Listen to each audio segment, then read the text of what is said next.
Good morning, friends. I am Santosh, ELV consultant. Today, I am going to discuss about our fleet management system. Okay. നമ്മൾ ഇന്ന് discuss ചെയ്യുന്നത് വെഹിക്കിളിനകത്ത് നമ്മുടെ tracker, നമ്മുടെ GPS tracker installation ചെയ്ത് കഴിഞ്ഞു. വണ്ടി റോഡിലോട്ട് ഓടി തുടങ്ങി. നമ്മളുടെ ട്രാക്കർ എല്ലാ സിഗ്നൽസിനെയും നമ്മളുടെ സോഫ്റ്റ്വെയറിനോട്ട് കൊടുത്തുകൊണ്ടിരിക്കുകയാണ്. സോ സോഫ്റ്റ്വെയർ വഴി നമുക്ക് എല്ലാ കാര്യങ്ങളും കിട്ടിക്കൊണ്ടിരിക്കുകയാണ്. നമ്മൾ വ്യൂ കണ്ടുകൊണ്ടിരിക്കുകയാണ്. അതിൻ്റെ ഗ്രാഫ്, ഗൂഗിൾ മാപ്പ്, അതിനകത്തുള്ള എല്ലാ ഫെസിലിറ്റീസും കണ്ടുകൊണ്ടിരിക്കുകയാണ്. സോ ഞാനിപ്പോൾ പറയാൻ പോകുന്നത് അതിനുശേഷമുള്ള 2 അഡീഷണൽ ഫീച്ചേഴ്സ്, ഈ ടെക്നോളജി എങ്ങനെയാണ് വർക്ക് ചെയ്യുന്നത് എന്നുള്ളതിനെ കുറിച്ചാണ് ഇപ്പോൾ ഞാൻ പറയുന്നത്. ഇതെങ്ങനെയാണ് വർക്ക് ചെയ്യുന്നതെന്ന് വെച്ച് കഴിഞ്ഞാൽ ഇതിനകത്ത് യൂസ് ചെയ്യുന്നത് ഈ ട്രാക്കറിനകത്ത് ഇരിക്കുന്ന ടെക്നോളജി GNS എന്ന് പറഞ്ഞ ടെക്നോളജിയാണ്. GNSS global navigation satellite system. Okay, global navigation satellite system എന്ന് പറഞ്ഞ ഒരു ടെക്നോളജിയാണ് ഇത് യൂസ് ചെയ്യുന്നത്. അപ്പോൾ ഇതെങ്ങനെയാണ് ഈ സംഭവം വർക്കാവുന്നതെന്ന് ചോദിച്ചു കഴിഞ്ഞാൽ ഇന്നത്തെ HDOP ആൻഡ് PDOP എന്ന് പറഞ്ഞ രണ്ട് ടെക്നോളജിനകത്ത് വരുന്നുണ്ട്. Dilution of position and positional dilution of precision, horizontal dilution of precision and positional dilution of precision എന്ന് പറഞ്ഞ 2 ടെക്നോളജിയാണ് GNSSനകത്ത് വരുന്നത്. അപ്പോൾ ഇതെന്താ HDOP ആൻഡ് PDOP?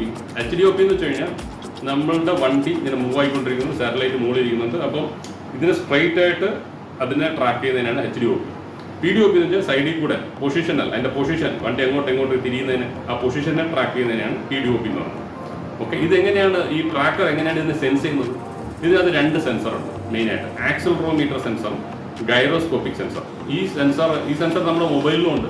സോ ഇത് ട്രാക്കറിനകത്തുണ്ട്. അപ്പോൾ ഈ ആക്സിലറോമീറ്റർ എന്ന് പറഞ്ഞാൽ വണ്ടി സ്പീഡായിട്ട് പോകുമ്പോൾ അല്ലെങ്കിൽ അതിൻ്റെ മൂവ്മെൻറ്റിനെ ട്രാക്ക് ചെയ്യുന്നതിനാണ് ആക്സിലറോമീറ്റർ സെൻസർ എന്ന് പറയുന്നത്.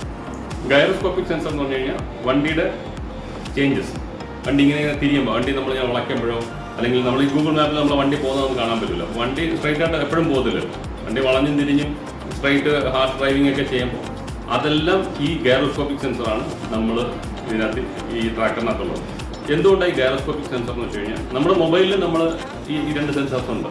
നമ്മുടെ മൊബൈൽ ഇങ്ങനെ ചരിക്കുമ്പോഴും നോക്കുമ്പോഴൊക്കെ ഈ ഗൈറോസ്കോപ്പിക് സെൻസറാണ് അത് കറക്റ്റായിട്ട് നമുക്കത് ആ ഫ്ലിപ്പും ഫ്ലോപ്പും ഒക്കെ കാണിച്ചു തരുന്നത്. അതുപോലെ നമ്മൾ മൊബൈലിലും കൊണ്ടങ്ങോട്ട് നടക്കുമ്പോൾ അതാണ് ഈ ആക്സിലറോമീറ്ററാണ് നമുക്ക് അതിനകത്തും സെൻസ് ചെയ്യുന്നത്. സോ ഈ സെയിം സെൻസേഴ്സ് തന്നെയാണ് നമ്മുടെ ഈ ട്രാക്കറിനകത്ത് ഇരിക്കുന്നത്. അതുകൊണ്ടാണ് അതിനകത്ത് ഈ സൊല്യൂഷൻസ് നമുക്ക് കിട്ടുന്നത്. ഓക്കെ, ഇതൊരു പാർട്ട്. അടുത്ത പാർട്ട് ഞാൻ പറയാൻ പോകുന്നത്, നമ്മൾ ഈ ട്രാക്കർ നമ്മുടെ വണ്ടിയിൽ ഫിക്സ് ചെയ്തു. പക്ഷേ ഇപ്പോൾ നമ്മൾ എന്താണ് ഈ ഒരു ക്ലയൻറ്റിനെ സംബന്ധിച്ച് അവർക്ക് ബേസിക്കലി നോർമലി ഇതിനകത്തുള്ള ഫങ്ഷൻസ് എല്ലാം ഉണ്ട്. അപ്പോൾ ആ ഫങ്ഷൻസ് എല്ലാം അവർക്ക് വേണ്ട രീതിയിൽ അത് വരണം അല്ലേ? സോ അതിനെന്താണെന്ന് വെച്ച് കഴിഞ്ഞാൽ നമ്മൾ ആദ്യം ക്ലയൻറ്റിൻ്റെ റിക്വയർമെൻറ്റ് എന്താണെന്നുള്ള എക്സാക്റ്റ് ആയിട്ട് മനസ്സിലാക്കി എടുക്കുക. രണ്ടാമത് ക്ലയൻറ്റിൻ്റെ നേച്ചർ ഓഫ് ബിസിനസ് എന്ന് പറയുമ്പോൾ അവർക്ക് ചിലപ്പോൾ ഫുഡ് ഇൻഡസ്ട്രിയിലുള്ള ക്ലയൻ്റ് ആയിരിക്കാം, ചിലപ്പോൾ വന്നിട്ട് അവർ ലോജിസ്റ്റിക്സ് ആയിരിക്കും, ചിലപ്പോൾ അവരുടെ ബിസിനസ് റെൻ്റ് കാർ കമ്പനീസ് ആയിരിക്കാം. സോ ഇങ്ങനെ പല രീതിയിലുള്ള ബിസിനസ്സുള്ള ക്ലയൻസിനെയാണ് നമ്മൾ മീറ്റ് ചെയ്യുന്നത്. അപ്പോൾ ആ ക്ലയൻസിൻ്റെ ആ നേച്ചർ ഓഫ് ബിസിനസ്സിനെ മനസ്സിലാക്കിയിട്ടുള്ള സൊല്യൂഷനാണ് നമ്മൾ കൊടുക്കുന്നത്. ഈ ക്ലയൻറ്റിൻ്റെ റിക്വയർമെൻറ്റും ഈ നേച്ചർ ഓഫ് ബിസിനസ്സും പിന്നെ ഈ എക്സ്പോർട്ട് നമ്മുടെ ഇതിൻ്റെ എക്സ്പോർട്ട് ലോജിക്കും കൂടെ ഇൻക്ലൂഡ് ചെയ്തിട്ടുള്ള കസ്റ്റമൈസ്ഡ് സൊല്യൂഷനാണ് നമ്മൾ കൊടുക്കുന്നത്. അതുകൊണ്ട് നമുക്ക് എന്താണെന്ന് വെച്ച് കഴിഞ്ഞാൽ കസ്റ്റമർ എന്ത് രീതിയിലുള്ള റിപ്പോർട്ട് വേണമെങ്കിലും കൊടുക്കാൻ പറ്റും, കസ്റ്റമൈസ്ഡ് റിപ്പോർട്ട്സ് കൊടുക്കാൻ പറ്റും. സോ ഇത് രണ്ടുമാണ് ഇന്നത്തെ വീഡിയോയിൽ ഞാൻ ഷെയർ ചെയ്യുന്നത്. Thank you.